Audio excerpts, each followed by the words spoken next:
सिर्फ आधा चम्मच ये आपको अपने प्लांट में डालना है। और उसके बाद आपके जो प्लांट की कलियां हैं उनके साइज़ बड़े होंगे और जो फ्लावरिंग हो रही है वो लंबे समय तक टिकेगी। और जो छोटी छोटी आप नीचे से न्यू ग्रोथ देख रहे हैं ये भी आपके प्लांट में स्टार्ट हो जाएगी। क्योंकि क्या होता है, एक बार जब फूल सूख जाएगा तो फिर हमें और ग्रोथ चाहिए ना, ताकि पूरा सर्दी हमारे प्लांट में अच्छे से फ्लावर आ सके। तो इसलिए मैं बताती हूँ आपको कि ये कौन सा फर्टिलाइज़र है। तो चलिए वीडियो को स्टार्ट करते हैं। हेलो एवरीवन, कैसे हैं आप सब लोग। लव फॉर गार्डनिंग में आप लोगों का बहुत बहुत स्वागत है। तो जैसे कि ये गुलदाउदी का ही मौसम चल रहा है और इस प्लांट के जो फ्लावर होते हैं वो बहुत ही गुच्छों में निकलते हैं और बहुत ही खूबसूरत लगते हैं। पूरा सर्दी ये हमारे गार्डन में फ्लावरिंग करते रहते हैं। तो एक बार फ्लावरिंग हो जाएगी उसके बाद हमें मल्टीपल ब्रांचेस चाहिए ताकि हमारे प्लांट्स में और ग्रोथ हो और कलियां आएँ और ज़्यादा फूल खिलें। उसके बाद जो फूल की कलियां इस समय आई हुई हैं इनका साइज़ बड़ा हो, जैसे कि आप इस समय देख रहे हैं छोटी छोटी सी कलियां आ गई हैं। तो इन कलियों का साइज़ बड़ा करने के लिए, क्योंकि जब कली का साइज़ बड़ा होगा तभी तो फूल भी बड़ा खिलेगा ना, तो इसलिए इनको इंक्रीज करने के लिए एक फर्टिलाइज़र है जो मैं आपको बताऊंगी। कुछ केयर्स हैं जिनसे आपके प्लांट में नीचे से न्यू शूट्स निकलेंगी। ये देखिए मेरे प्लांट में आप नीचे से न्यू शूट्स निकल रही हैं, मतलब ये स्टेम से नहीं निकली हैं, ये सॉइल के अंदर से आ रही हैं और इनमें भी खूब सारी कलियां आएंगी और खूब सारी फ्लावरिंग होंगी।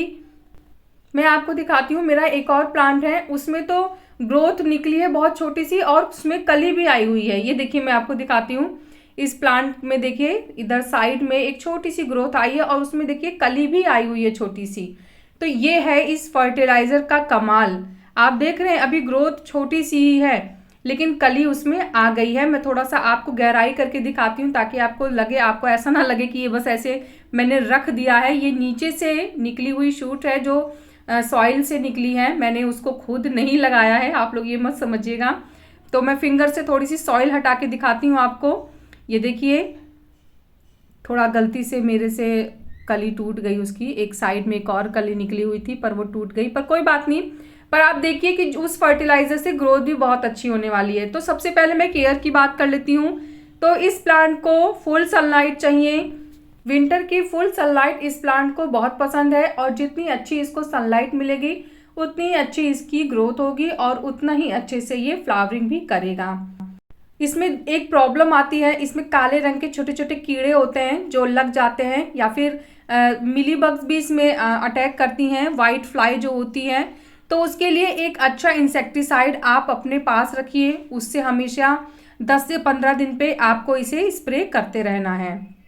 प्लांट में प्रॉब्लम नहीं है तो भी आप स्प्रे करते रहिए क्योंकि एक विंटर का प्लांट है ये, और अगर विंटर में ही इसमें कलियों में ही या फिर पेड़ में इंसेक्ट लग जाएंगे तो यह अपनी ग्रोथ रोक देगा और फिर जब धीरे धीरे हम उसका उपचार करेंगे तब तक विंटर्स काफ़ी निकल जाएंगी।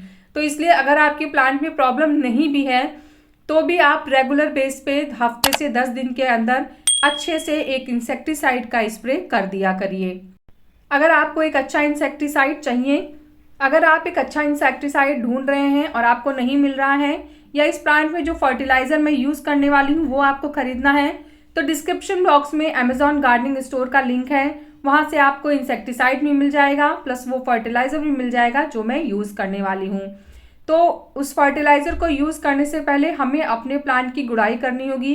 देखिए मैंने अपना पुराना एक वीडियो बनाया था जो मैंने अभी कुछ दिन पहले डाला था कि गुलदाउदी की A to Z जितनी भी इंफॉर्मेशन होती है वो सब मैंने उस वीडियो में बताई थी। तो अगर आपने वो वीडियो नहीं देखा है तो आप ज़रूर देखिएगा, उसमें मैंने सॉइल वगैरह कैसे तैयार करते हैं और प्लांट को कैसे ग्रो करते हैं, क्योंकि मैंने इसे कटिंग से लगाया है तो मैंने उसमें सारी डिटेल्स बताई थी और वो सॉइल का ही नतीजा है जो देखिए इतने ही छोटे पॉट में कितने अच्छे से प्लांट ग्रो कर रहा है, प्लस उसमें नीचे से न्यू शूट्स भी निकल रही हैं। तो जब हमारी सॉइल वेल ड्रेन होती है और हमारी सॉइल फर्टिलाइज होती है अच्छे से तो फिर हमारे प्लांट को उसका अच्छा रिजल्ट भी मिलता है। तो आप गुड़ाई 10 से 15 दिन में कर सकते हैं। प्लांट की गुड़ाई करना बहुत अच्छा होता है, सॉइल के लिए भी अच्छा होता है प्लांट की, और उसकी जो रूट्स होती हैं उनके लिए भी अच्छा होता है। तो मैंने चारों प्लांट्स में अच्छे से गुड़ाई कर दी है और गुड़ाई करने के बाद अब मैं अपने प्लांट में फर्टिलाइज़र डालूंगी। अच्छा एक चीज़ मैं आपको और बताती हूँ कि जो फर्टिलाइज़र मैं आपको बता रही हूँ आपको सिर्फ वही डालना है, उसके अलावा अब आपको कोई भी फर्टिलाइज़र डालने की ज़रूरत नहीं है। इसी से आपके प्लांट की ग्रोथ भी अच्छी होगी और आपके प्लांट में फ्लावरिंग भी अच्छी होगी। बट आपको सनलाइट देना होगा। बिना सनलाइट के कितनी भी आप प्लांट की केयर करिए, फर्टिलाइज़र दीजिए, प्लांट में वो फ्लावरिंग और वो ग्रोथ नहीं हो पाएगी जो आप चाहते हैं। देख रहे हैं आप, छोटी छोटी सी न्यू ग्रोथ हो रही है। अब इसी पे जब हमारी ये कलियां खिलेंगी, सूख जाएंगी, तब तक हमारी ये जो छोटी ग्रोथ है ये तैयार हो जाएगी और फिर इसमें फ्लावरिंग होगी। तो इससे क्या होगा कि इससे हमें ये फायदा होगा कि पूरी सर्दी हमारे इस प्लांट में फ्लावरिंग होती रहेगी। तो अब मैं आपको वो फर्टिलाइजर बता देती हूँ। तो जो फर्टिलाइजर मैं यूज कर रही हूँ वो है रॉक फॉस्फेट, और इस फर्टिलाइजर से हमारे प्लांट्स में न्यू शूट्स भी आएंगी, प्लांट की रूट भी बहुत तेजी से डेवलप करेगी और प्लांट के जो फ्लावर के साइज होते हैं वो भी बड़ी बड़ी मात्रा में खिलेंगे। तो एक ही फर्टिलाइजर से हमें बहुत सारे फायदे मिलने वाले हैं। ये फर्टिलाइजर आपको 20 दिन में एक बार यूज करना है। ये 100% ऑर्गेनिक फर्टिलाइजर है, तो आप बेझिझक अपने प्लांट को दे सकते हैं। आपकी सॉइल को भी कोई नुकसान नहीं पहुंचाएगा और प्लांट्स में ग्रोथ भी अच्छे तरीके से होती रहेगी। तो मैंने अपने चारों प्लांट को ये फर्टिलाइज़र दिया है और इस फर्टिलाइज़र से ही मेरे प्लांट में बहुत ही अच्छी ग्रोथ हो रही है। तो आप भी इसको यूज़ करिएगा और उसके बाद जो भी रिजल्ट होता है वो मुझसे ज़रूर शेयर करिएगा। फर्टिलाइज़र या फिर जब आप प्लांट पे इंसेक्टिसाइड स्प्रे करेंगे तो आपको एक चीज़ का ध्यान रखना है, आपको ये फर्टिलाइज़र या इंसेक्टिसाइड का स्प्रे बहुत ही सुबह सुबह कर देना है।